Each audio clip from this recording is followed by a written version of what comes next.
Hello everyone, ang topic natin ngayon is about simplifying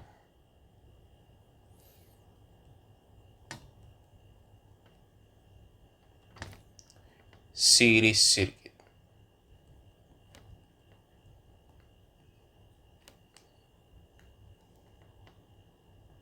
Find total resistance and then total current. Okay, dito hanapin natin din yung mga voltage drop or yung IR drop or yung potential difference.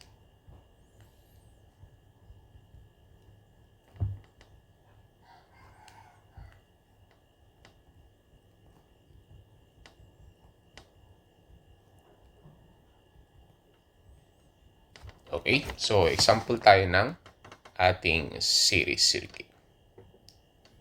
Okay, again, pag sinabi nating series circuit, yung ating mga resistors ay connected in series. At ang pinaka-common na ginagamit na components kapag mga nag-aaral ka ng series circuit, kung simula sa simula, no, ay mga resistor. Okay. So, let's say this is R1, this is R2, this is R3. And, lagyan natin yung value, no? 1 ohm, 2 ohms, and also 3 ohms. So, we have here the applied voltage of 12 volts. Okay. So, commonly yung ating 12 volts, tinatawag yung voltage applied, no? So, pero ito na rin yung tinatawag na voltage total. So, pero yung voltage total, tatandaan nyo, is how you compute kapag ang given, may total given ka na current and then may resistance total ka. Okay, pero pag ang originally, ang ginagamit is voltage applied or voltage source. Okay, so 12 volts. Now, let's find the RT, no? Sa series circuit, ang total resistance, ang formula is simply i-add lang natin yung mga resistors na connected, ano? So, depende yan sa kung ilan yung dami, ano? R1, R2 plus R3. So, dito R3 lang, no? Hanggang R3 lang kasi nga, tatlo lang yung resistor natin. Pero, pwede yan na kahit ilan. Okay? So, yung N natin is depende sa dami ng number na connected in series. Okay? So, since dito is tatlo lang, no? R1, R2, R3 lang.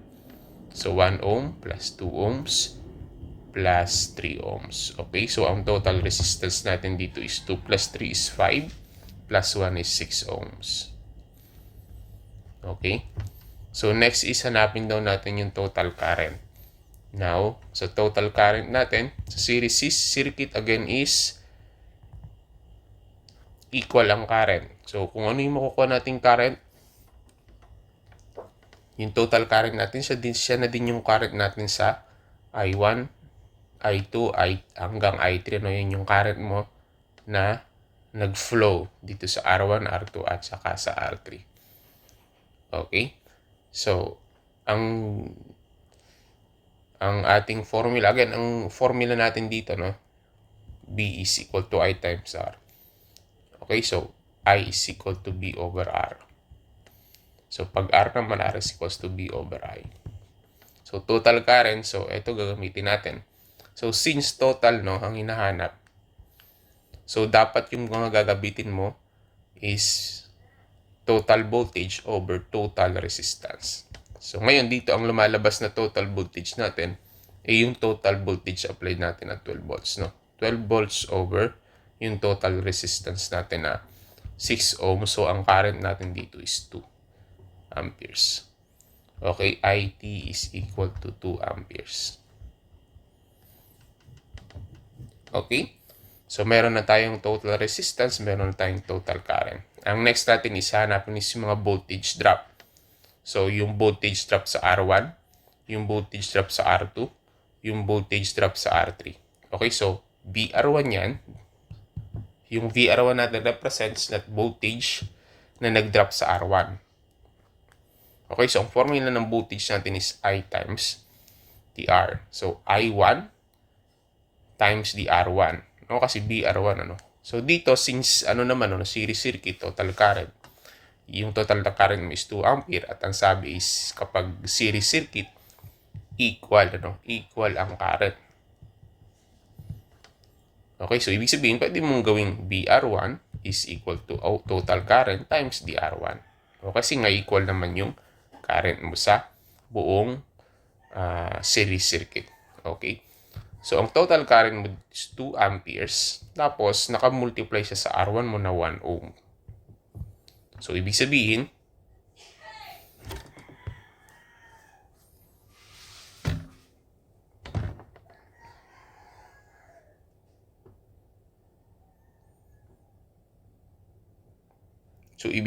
ang iyong BR1 is equal to 2 volts.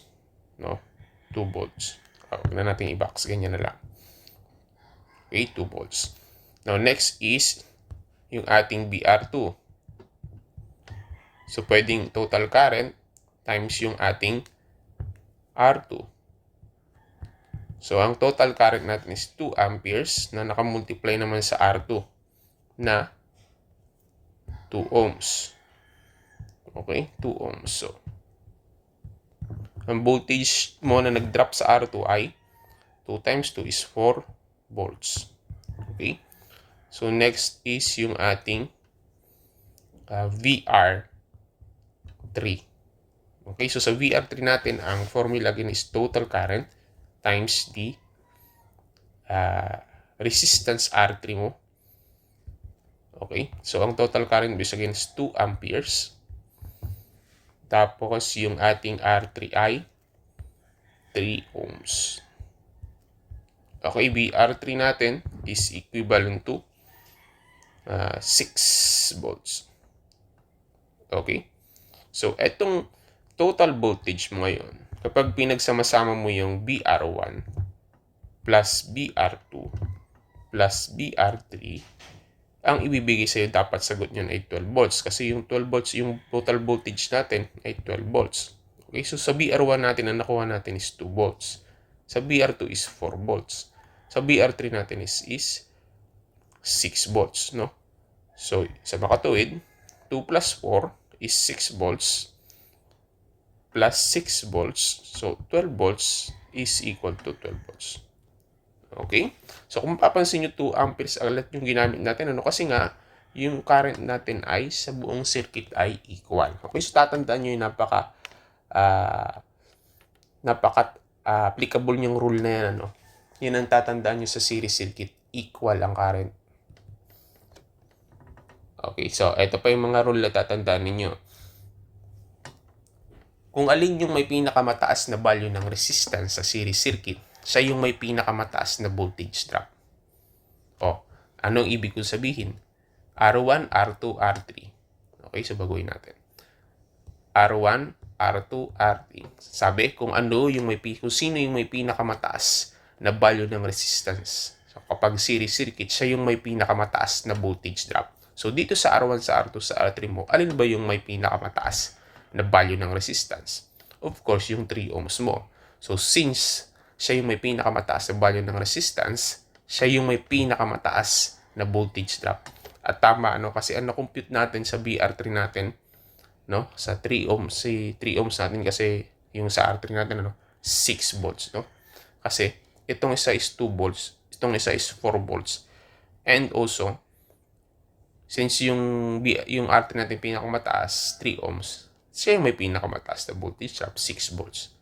Okay, sunod-sunod siya, yung pinakamababa is yung R1 kasi 1, 2, 3. So, una yung mababa is 2 ohms, 2 volts. So, next is 4 na, kasi siya na yung may kasunod na mataas, and then yung pinakamataas natin is yung ating R3. Okay, so tatandaan nyo yung mga rule na yun, Series circuit. Kapag series circuit, equal ang current. Tapos, high resistance.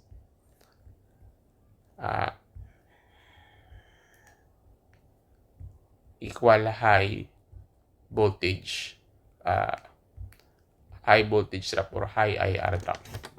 Okay, so yun lang naman ang how to simplify series circuit, find total resistance, total currents, and yung ating mga total voltage drop. Okay, so marami na akong nagawang topic na ganito, hinihimay-himay ko lang. Okay, so dito tatandaan nyo is kapag voltage drop, ang pinaka-technique na tatandaan ninyo sa series circuit, ang pinaka-mabilis na way dyan para ma-compute mo yung voltage drop without computing the total current is to apply voltage or to use voltage divider. Palagi ko yan sinasabi. Kapag series circuit, mas mabilis mong gagamitin is voltage divider. Kasi nga, sa voltage, sa series circuit, yung voltage lang ang nadi-divide. Kaya nga dito, yung 12 volts na divide natin, na-divide natin, na yung isa, yung 2 volts, naging 4, tapos nag 4 volts, tapos nag 6 volts, dinivide natin, 2, 4, 6. So, na-divide natin siya, depende dun sa mga value ng resistor na nakakabit sa circuit. Okay, so yun. So, yun lang naman pag-aaral na, Okay, so kung meron kayong mga gustong itanong, meron kayong mga gustong mas maintindihan pa, po pwede kayo mag-comment sa ating pinaka-comment box. And also, kung meron akong mga na-miss na part, hindi kayo may naintindihan, i-comment nyo pa rin and para maitama natin. Okay?